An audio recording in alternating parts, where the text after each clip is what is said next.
Tapi semuanya tadi yang pertama sudah peternakan rakyat, yang kedua Siska di company ataupun di smallholder. Kemudian ini ke feedlot. Feedlot itu breeding in feedlot. Tapi semuanya kita punya feedlot yang punya peranan penting dalam melakukan pemenuhan kebutuhan daging yang ada di Indonesia. Hal ini kita sadari bahwa memang kita belum bisa mencukupi kebutuhan daging kita dari sapi rakyat kita, dari peternakan lokal kita, sehingga memang impor sapi dari Australia masih dilakukan. Feedlot itu para pengusaha importir itu banyak ditemukan di Lampung, kemudian Jabodetabek. Sekarang kalau nggak salah ada di Jawa Timur juga sudah mulai ada seperti itu.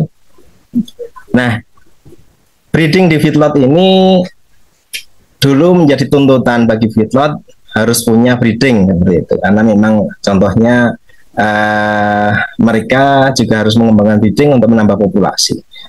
Namun hitung-hitungannya nanti seperti apa, kita lihat, atau kendalanya seperti apa. Keuntungannya apa?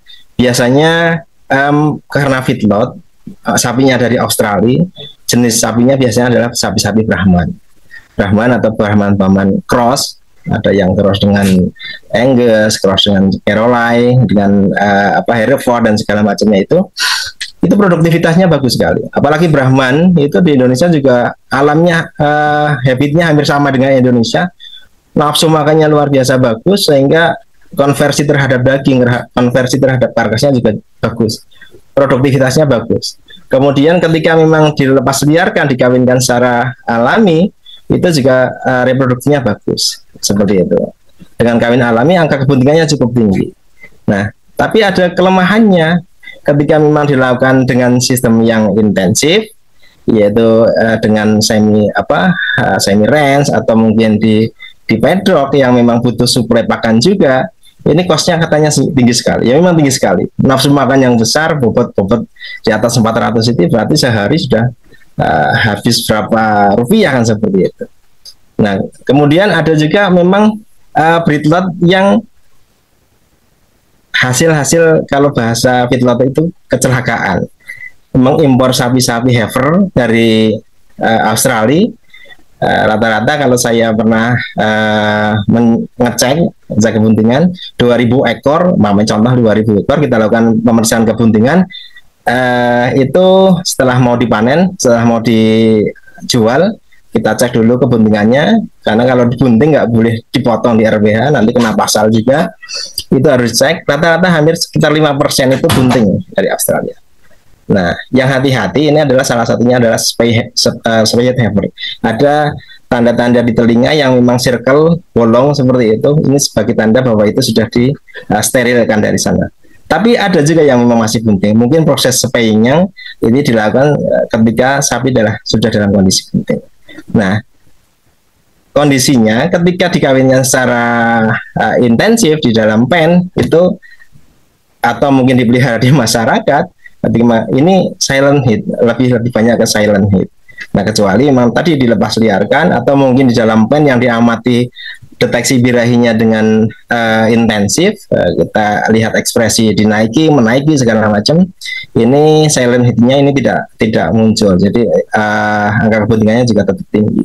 Calving intervalnya juga normal ketika memang dipantau dengan baik. Tetapi yang kita khawatir kalau memang sudah spayed heifer atau mungkin dari sana sudah diberikan implan, itu cukup mengganggu hormonal yang ada di dalam tubuh, seperti itu.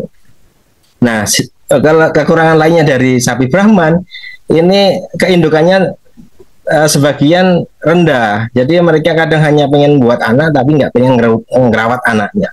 Itu banyak. Kalau ganasnya luar biasa, anaknya lahir kita deketin itu ganas banget. Dia mau melindungi banget, sok-sok melindungi anaknya. Tapi kadang dia nggak mau menyusui anaknya dan segala macamnya, seperti itu.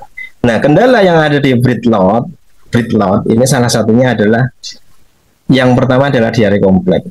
Kemudian yang kedua ada pernafasan kompleks. Ini dua macam penyakit yang menjadi peringkat 1, peringkat 2 pembunuh pada pedet, seperti itu. Kemudian ya yang lain-lainnya ada masalah navel atau umbilikal, kemudian hairfall atau mungkin traumatik dan segala macamnya itu, yang lain-lainnya juga ada. Jadi Bapak Ibu semuanya, breed lot punya keuntungan dan kekurangan masing-masing, walaupun daftar kelemahnya cukup banyak seperti ini. Nah, Bapak Ibu semuanya, ini contoh tadi yang saya sampaikan, ini tanda di telinganya ketika memang sapi sudah spaying sudah disterilkan, sudah diangkat ovariumnya, seperti itu. Jadi ada tanda circle di telinga seperti kita pembolong kertas itu. Ada pembolong kertas cekrek itu, jadi memang circle-nya seperti ini. Nah, ini kalau seperti ini, ketemu seperti ini, mamanya memang didistribusi di masyarakat dalam kondisi bunting, ya udah ketika bunting kemudian melahirkan, sudah ini menjadi final stop, tidak untuk dibreedingkan kembali, seperti itu. Tapi kalau telinganya masih bagus, tidak ada tanda-tanda implan, masih utuh itu, kemudian dicek saluran reproduksinya masih bagus, sangat layak. Masih banyak juga memang seperti itu, yang memang punya kualitas reproduksi yang cukup bagus.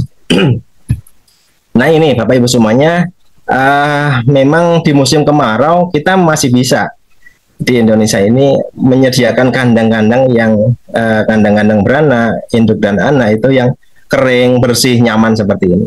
Tapi di musim hujan, ya kita punya tingkat kelembapan yang cukup tinggi, ini sangat kandangnya becek, kemudian mengganggu, menyebabkan diare dan segala macamnya, sampai ke infeksi pada tali pusar dan segala macamnya ini. Nah, ini kendala-kendalanya seperti itu. Kemudian ya tetap kita usahakan supaya kandangnya clean, dry, clean, dan comfort seperti itu. Kemudian memang kita sediakan crib feeding. Nah, kita lihat seperti ini, induk tidak bisa masuk ke sini, tapi anak-anaknya bisa masuk. Ketika hujan dia bisa berlindung di sini, membersihkannya gampang. Ketika mau treatment ada yang sakit juga kita tinggal nangkep, kita tutup sini, nah, kita suntik dan segala macamnya. Setelah itu kita berikan air minum yang bersih. Kemudian bisa kita coba mulai dengan calf starter seperti itu. Akhirnya ya anak-anaknya juga bagus-bagus, ayahnya performanya bagus-bagus. Ini mungkin baru umur 1 bulan, ada yang 2 bulan seperti itu, sudah bagus-bagus. Nah, sementara kalau memang punya crib feeding seperti ini, sudah hampir semuanya melahirkan, kita bisa lepaskan bull untuk bertugas mengawini betina-betina lagi. Nah, kalau sudah sapi, ini kami di Bogor dulu, hasil breedingnya juga kita berikan kandang-kandang intensif untuk yang lepas sapi, kita berikan calf starter yang baik supaya pertumbuhannya nanti kita bisa ukur untuk bakalan penggemukan ataupun mungkin breeding. Nah, ini tadi yang saya sampaikan, tapi usahanya sapi Brahman ini sebagian punya sifat yang agak cuek kepada anak-anaknya. Jadi keibuannya sangat kurang, ada yang seperti itu. Sehingga ya udah, ketika memang ketemu induk-induk yang punya sifat seperti itu, satu, induknya tidak punya keibuan, yang kedua mungkin ambingnya tidak terlalu muncul, puting susunya nggak terlalu ada, kemudian anak yang lahir lemah seperti itu atau cacat, atau lahir dalam kondisi yang sangat ekstrim, hujan, kemudian becek segala macam, maka segera kita lakukan pemisahan anaknya. Kalau bisa kita langsung pisahkan, kemudian kita susukan dengan yang lainnya. Sehingga di tempat kami kita menyediakan sapi perah untuk menyusukan si anak-anaknya. Atau sapi perah yang setelah melahirkan ada kolesterolnya, sisanya banyak, maka kita bisa keep di freezer.